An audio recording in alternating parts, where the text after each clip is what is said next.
Mga kabayan, binanatan ni Davao City Acting Mayor Baste Duterte itong si Manila 6th District Congressman Benny Abante matapos kwestiyonin ng mababatas ang mga di umano ay bilyong pisong pondo ng Davao City para sa flood control project noong panahon pa ni dating Pangulong Duterte. Ayon kay Mayor Baste, wala silang problema pagdating sa mga flood control projects sa kanilang probinsya. Aniya, transparent ang mga dokumento nila sa DPWH at nakahanda silang magpakita ng pruweba.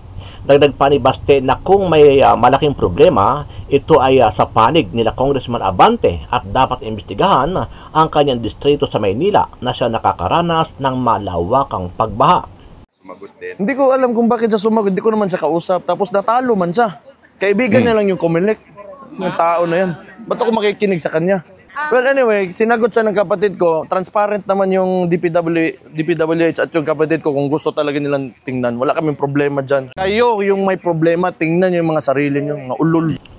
Sa ginawang press con sa Kamara, hinamo ni Congressman Abante si Mayor Baste na ipakita sa publiko kung magkano ang pondo na napunta sa kanilang proyekto. Nanindigan at sinagot naman ni Mayor Baste si Congressman Abante at sinabing pwede siya mismo ang mag-utos sa DPWH para makuha ang tamang datos sa kanilang flood control project. Dagdag pa ni Baste na malayong malayo ang problema sa Davao at Maynila na kung saan ay baluarte ni Abante. Aniya, kung bumabaha man sa Davao City, hindi masyadong malala at humuhupa din agad. Hindi kagaya sa Maynila at distrito ni Abante na pwedeng pagswimingan dahil sa palpak na flood control projects sa kanilang distrito.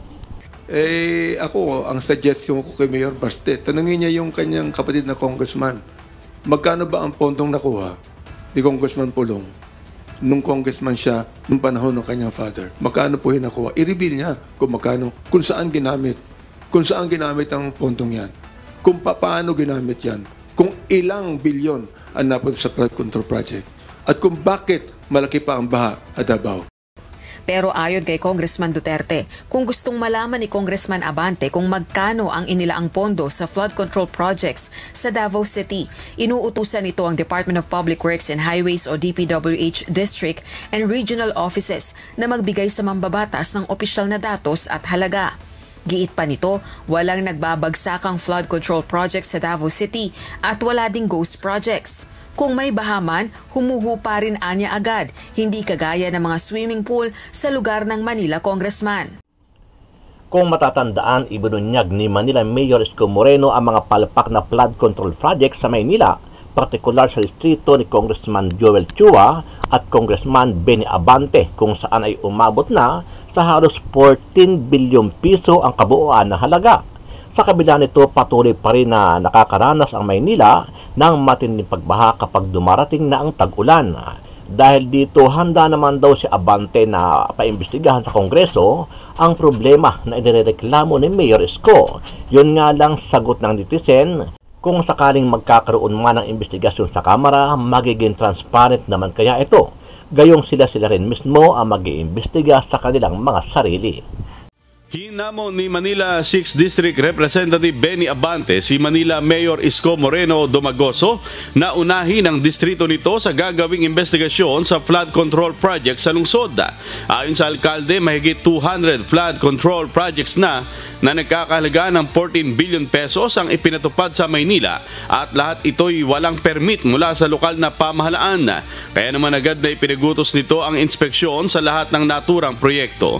Git naman ni Congressman Abante, dapat mapalawig ang investigasyon sa buong Metro Manila.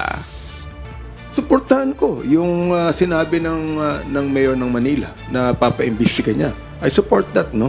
Oo. Kung nais niya, unahin niya yung distrito ko. Samantala, suportado naman ni Baguio City Mayor Benjamin Magalong ang kautusan ni Pangulong Bongbong Marcos Jr. na magkaroon ng lifestyle check sa mga opisyal ng gobyerno, partikular sa mga kongresman at opisyal ng DPWH. Ayon kay Magalong, dapat ipatupad agad ito ng Pangulo para magkaalaman na kung sino-sino ang dapat managot at maparusahan. But you have to be very patient din kasi kailangan talaga maraming i-consider dyan for you to be able to really come up with a credible lifestyle check. Pero maganda yan, tama yung nabanggit na yan. Dapat ipatupad talaga kaagad. Bukod kay Magalong, ilang senador din ang nakahandang magpasailalim sa lifestyle check ni PBBM, partikular si Presidential Assistant Senator Amy Marcos at Senator Risa Hontiveros. Okay na, kailangan talaga magpaka-good example naman ng mga mambabatas kasi kami ang tumatayong liderato ng bansa. Dapat leader din kami sa anumang lifestyle at iba pang check. Willing akong gawin yon, mas willing pa nga kung sama-sama kami sa minority para ipakita na collective responsibility ito. Individually namin gagawin as part of a collective, whether yung minority sa Senate or yung buong Senado. Dahil tingin ko hindi lang naman ako mag-isa ay willing. Nagsimula nang magsalita tungkol doon. Unang-una na yung minority leader ko. Ano ang masasabi mo dito, kabayan? Kung ikaw ang tatanungin, sang-ayon ba kayo na ipa-lifestyle check na ang lahat ng opisyal ng gobyerno, partikular ang mga congressman na pinaghihinala ang nangunguna sa korupsyon pagdating sa mga ghost flood control projects sa bansa? Sama-sama natin panoorin ang buong video at pakicomment nyo po ang inyong mga reaksyon at sariling opinyon. Pero bago yan, sa mga hindi pa po nakasubscribe sa ating channel na Kabayan News PH, pakipindot po ang subscribe button at pakiclick na rin ang notification bell para lagi kayong updated sa mga bagong upload natin na legit at napapanahong balita. Maraming pong salamat. Suportado naman ni Baguio City Mayor Benjamin Magalong ang pagpapatupad ng lifestyle check sa mga opisyal ng gobyerno. Samantala, naghihintay naman siya ng imbitasyon upang dumalo bilang resource person sa investigasyon hinggil sa mga flood control projects na umano'y naging kasangkapan sa nagdaang halalan. Sinusuportahan ni Baguio City Mayor Benjamin Magalong ang lifestyle check sa mga opisyal ng pamahalaan. Ayon sa alkalde, dapat itong maisagawa ng masinsinan upang matiyak ang kredibilidad at transparensiya ng mga nasa posisyon. But you have to be very patient din kasi kailangan talaga maraming i-consider dyan for you to be able to really come up with a credible lifestyle check. Pero maganda yan, tama yung nabanggit na yan. Dapat ipatupad talaga kaagad. Binigyang diin ni Magalong na kailangan ang malawakang intelligence gathering upang makabuo ng konkretong batayan sa mga investigasyon. Kailangan din na magkaroon din tayo ng intelligence, gather intelligence para malaman natin, para to substantiate yung ganong hinala. Malaki yun. Pwede kasi marami akong nakuhang mga dokumento at pictures ng mga flood control project niya sa La Union. Nakita ko yun. At ito'y naisubmit na namin sa portal ni Pangulo. Aniya, mahalagang gamiting gabay ang mga ebidensya sa pagtukoy ng mga irregularidad at pagbuo ng mga rekomendasyon para sa mas mahigpit na pamamahala ng mga proyekto. Nauna na rin umanong nagsumiti ang kanyang grupo ng mga larawan at dokumento kabilang ang drone shots ng mga proyekto sa La Union sa Malacanang. Gayunman, nilinaw ni Magalong na hindi pa siya naimbitahan ng Kongreso bilang resource person. Hihintay lang ako kung ipadala nila yung kanilang invitation. Tatuhin nila ako resource person. Hindi po ako akusado. Kaugnay nito'y giniit ng mayor na ang pagpili ng mga kasama sa mga pagpupulong ay nakadepende sa presidential management staff at hindi sa kanya. Samantala, patuloy naman ang pagdami ng mga nag-a-apply sa kilusang Mayors for Good Governance na itinatag ni Magalong. Nagulat kami nito for the past 2 weeks. Sipin mo mga 300 kagad ang nag-a-apply for good governance, for membership sa good governance.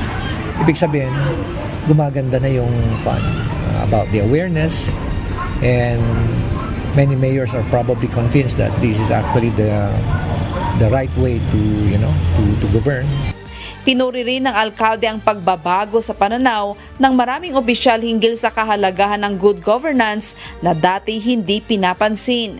Iginit niya na malaking hakbang ang pagtitipon ng mga ebidensya laban sa mga irregularidad kasabay ng pagpapatibay ng panawagan para sa transparent at malinis na pamahalaan. Sa ngayon, nananatiling handa si Mayor Magalong na humarap at maglahad ng kanyang ebidensya sa oras na siya'y ipatawag ng mga mga mambabatas para sa pagdinig hinggil sa flood control projects. Kinatigan ng National Police Commission o NAPOLCOM ang hiling ni Elakim Patidongan, kapatid ng whistleblower na si Julie Patidongan alias Totoy, na isailalim sa preventive suspension si dating Criminal Investigation and Detection Group o CIDG Director Romeo Macapas. Ayon kay NAPOLCOM Vice Chairman at Executive Officer COM Rafael Calinisan, layo nito na hindi maimpluwensyahan ni Macapas ang isinasagawa nilang investigasyon sa kaso ng missing sa Bungero. Si Brigadier General Macapas sinabing sasagutin na lamang niya sa NAPOLCOM ang ipinataw na preventive suspension. As far as the National Police Commission is concerned, they are preventively suspended. That means they should not be holding any unit. That means they should not be in a line unit. So they report to a holding unit for an admin holding unit kung saan dapat nandoon para hindi maka-impluwensya sa investigasyon. Hataw Balita ngayon! Sabay-sabay na bumisita ang magkakapatid na Duterte sa kanilang ama na si dating Pangulong Rodrigo Duterte na nakadetini sa International Criminal Court. Ayon kay Vice President Sara Duterte, ikinatuwa ito ng kanyang ama, lalo na at special request ito ng dating Pangulo sa kanyang mga anak. Umikot anya sa personal na buhay, pamilya at politika ang naging usapan nila sa loob ng ICC facility, ngunit walaan niya silang pinag-usapan tungkol sa 2028 elections. Bukod dito, wala ring idinetalye si VP Duterte kaugnay ng nakatakdang confirmation of charges hearing ni FPRRD sa darating na September 23. Tiniyak ng ilang House leaders na pagkakaluban ng karampatang respeto sa isasagawang pagdinig ng House Infrastructure Committee hearing si Baguio City Mayor Benjamin Magalong na nagsisiwalat na mga katiwalian sa mga proyektong infrastruktura ng pamahalaan. Sa September 2, ang unang pagdinig ng Infrastructure Committee, subalit unang tatalakayin ang issue sa mga proyektong ininspeksyon ni Pangulong Ferdinand Marcos Jr. sa probinsya ng Bulacan. Posibleng sa mga susunod pang pagdinig, iimbitahan ang Baguio City Mayor, subalit binigyan diin ng mga kongresista na dapat manumpa ito sa gagawin niyang salaysay at makapaglatag na mga ebidensya sa kanyang mga aligasyon. Lalo na tiginigit ng Baguio City Chief Executive na may mga kongresista o manong sangkot sa katiwalian sa mga proyektong ito.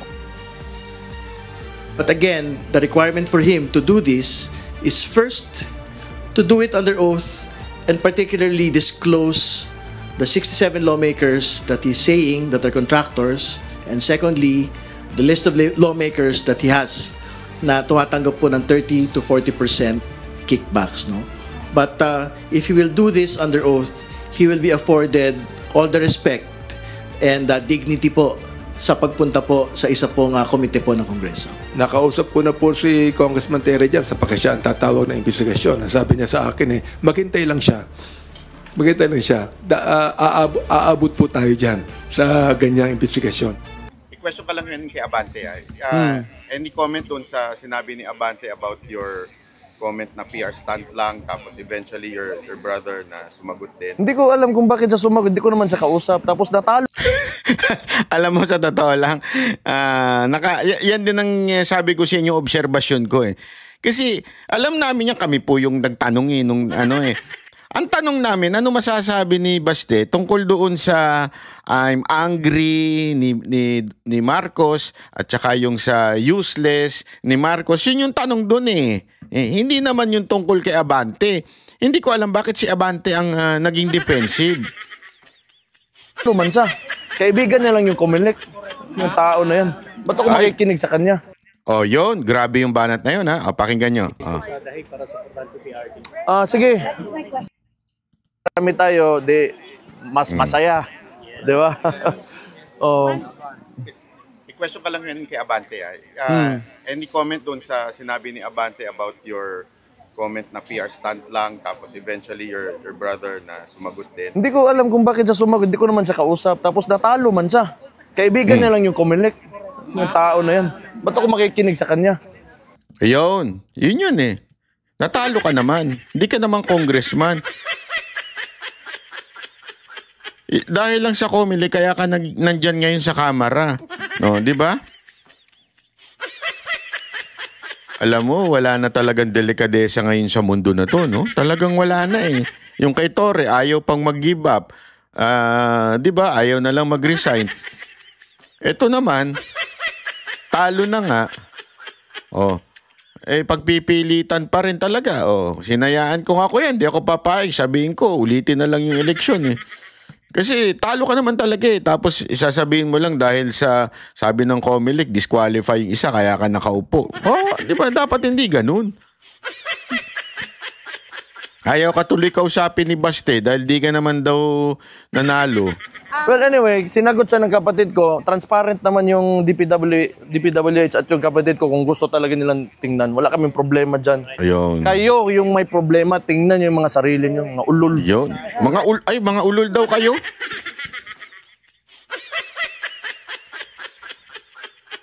Mga ulol?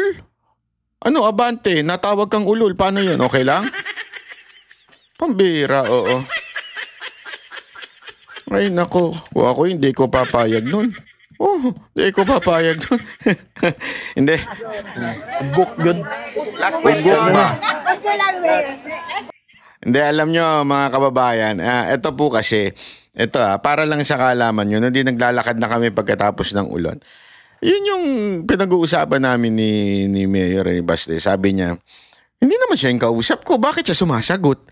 Yeah, sabi ko nga yun na nga hindi ko rin maintindihan eh. Bakit ba siya masyadong, si Abante, bakit masyado siyang praning?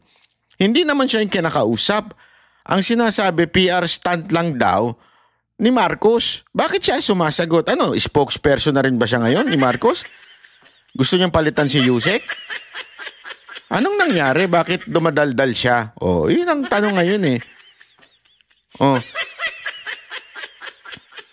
Kaya nga dapat to talagang malaman natin kung ano ba. Ito kasi ang tindi ng ng ugali nito ni Abante. Hindi ko alam kung guilty rin ba siya. Bakit siya ang sumasagot? Dahil nagpi-PR stand. Nagpi-PR stand ka ba, Abante? Nagtatanong lang ako sa iyo ha. Hindi kasi alam mo ngayon, unti-unti nang naglalabasan ng katotohanan. Ngayon, lumalabas na. Kasi mas mulat na yung tao eh. Yung Pilipino, alam na natin na di naman kailangan talaga sabihin mo na mahirap ako, ganun-ganun. Pero tama naman yung nagsisirculate ngayon. And noon ko pa sinasabi to during my podcasts na hindi mo kailangan utuin yung mga tao na hindi ka mayaman. Pero wag ka lang masyadong magyabang dyan kasi maraming naghihirap at nagugutom. Hindi ka nagiging magandang ehemplo sa mga tao na gusto rin pumasok sa politika, sa mga bata, at sa mga tao na nasa palibot nyo. Pag ganun yung pinapakita nyo, di ba? Everyone will become greedy. So pag binawi, simple ka lang, kahit sige, mayaman kitago mo lang kasi nandyan ka sa publiko. You have to be a good example to society. Eto, mga kababayan, kasi tinanong din natin to nagsama kami ni Mayor doon sa isang kapihan, nag-usap kami. Alam mo, sabi niya, hindi naman kasalanan ng maging mayaman, di ba? Kunwari, mayaman talaga yung angkan nyo, o mayaman yung politiko. Ang kasalanan kasi yung i-flaunt mo. Yung alam mo nang ganito yung nangyayari sa constituent mo, ifo-flaunt mo pa yung relo, ifo-flaunt mo pa na alam mo yon, ipagyayabang mo pa. Una-una may batas na nga tungkol dyan. Pero sige, sabihin na natin, etong mga personality na to ay hindi naman po public official. But still, because you are related to a public official or related to a contractor, dapat wag naman yung maybe talaga na walang legal na masasabi natin kinumit o legal o criminal liability na kinumit itong mga ito. Wala. Legal naman ang kanilang ginagawa. It's a freedom of expression na magyabang. Kaya lang, again, since you are medyo related doon sa mga politiko at saka sa mga kontraktor, tapos ngayon ang laking issue na, if you are saying na it's a freedom of expression, freedom of expression din ng taong bayan na i-bash ka kung gusto nila. Di ba? Freedom of expression din kung insultuhin ka nila sa pagiging marangya mo. Kasi kahit sino yan pagka ganyan na yung, kaya nga alam mo ako, hindi talaga ako, mamaya pag-uusapan natin yan. May mga vlogger dyan na grabe makayabang. Wala namang problema maging mayaman. I mean, di ba? Walang problema ho doon. Ang problema yung sa sobrang yaman mo, ipagyayabang mo to the point na nakaka-offend ka na sa mga alam mong walang pera. Di ba? Yung gano'n ang problema. Ito, lalo na, nasa gobyerno ka, malapit ka sa nasa gobyerno. So, yun lang yung tingin ko dyan. Mabuti yan, nagtuturoan na sila ngayon. Kasi kadalasan mga congressman, mga oligarko din yan. So, mga congressman, sa mga lugar nila, yan yung mga malalaking lupain, monopolize yung mga negosyo, mga mall, mga grocery. Sila may tagiaan na tanan. So, kaya nagtuturoan na yan ngayon. Lumalabas din ngayon madalas yung pangalan ni Zaldico. Nako! Di ba siya yung sa appropriation before? Kasi ang mainit ang ulo nito ni Banat Mike Zaldico Sabi ko sa inyo Sabi ko sa inyo karma is real. Alam mo, ito lang masasabi ko sa inyo. Eto, this is true sige, sabihin mo nang you are now on top. Tapos, ang ginagawa mo ay nang mamaliit ka, porket nabatikos ka, na-criticize ka. To the point na magdedemanda ka para pahirapan yung tao. Sige. Okay. Pero, tandaan mo, sa bawat action mo, meron niyang repercussion. Sabi nga, may karma yan. Kung talagang tama ka, go. Pero kung dahil lang gusto mo lang mahirapan yung tao, may karma yan, di ba? Ito na. Hindi ako naglalabas nito mga ito. Ito yung mga naglalabasan sa news, yung pangalan, paulit-ulit na binabanggit din ni Tiangco. Di ba? Paulit-ulit na laging tinatanong yung chairmanship ng appropriation. Di ba? Na nung sabi nga nila, hindi po ako nagsabi. Sino ba nagsabi nito? Si Magalong, sabi niya, the most corrupt budget. Naku po, patay tayo dyan. Sino speaker nun? Si Romualdez. Sino chair ng appropriation? Si Zaldico. So, let's connect the dots. Di ba? Hindi po ako ulitin ko, hindi ako nagsabi niyan. Si Magalong po nagsabi niyan. So ngayon, ano nang lalabasan? Committee on Appropriations, siya yung nag-allocate or hindi naman siya, but he can influence the allocation of the budget or the resources of the government.